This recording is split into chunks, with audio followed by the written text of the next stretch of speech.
That's the beauty of this platform, is that it will connect you to the community. Launched in 2017, TikTok has become a cultural phenomenon.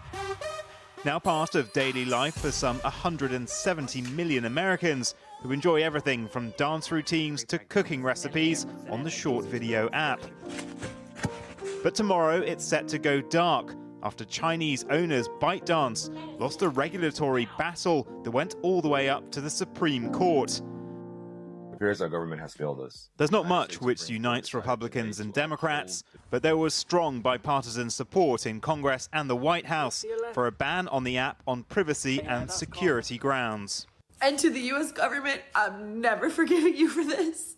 It can track your whereabouts, it can read your text messages, it can track your keystrokes, it has access to your phone records.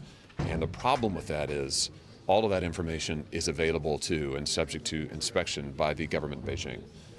All 9 US Supreme Court justices agreed, writing in their judgment Friday that though it offers a distinctive outlet for expression, President Biden and Congress's concerns about a foreign adversary's potential data collection were well-founded.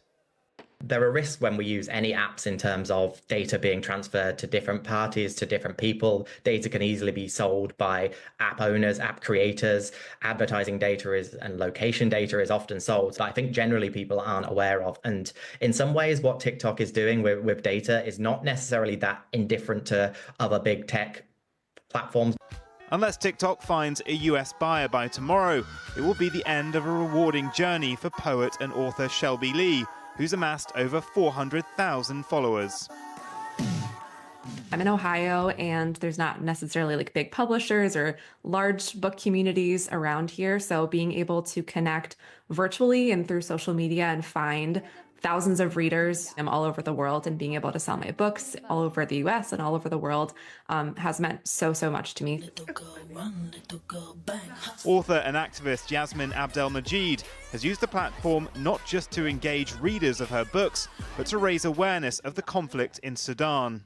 Sadly, Sudan and the war in Sudan is not covered in a lot of the mainstream media that people access. And so for folks who want to know more about what's happening on the ground, who want to hear stories about what's happening on the ground, who actually want to understand it, and a lot of young people do want to understand it, they come to TikTok. Elon Musk has been touted as a potential buyer, but ByteDance is refusing to sell. With the Biden administration declining to grant an extension, President-elect Trump has indicated he's working on a solution, but must have time to review the situation. So for now, the clock is tick-tocking down on TikTok. Vinny McAviney there. And in the last few minutes, in an interview with NBC News, Donald Trump has said he is most likely to delay the ban of TikTok for 90 days, and he will probably announce that after becoming president again on Monday.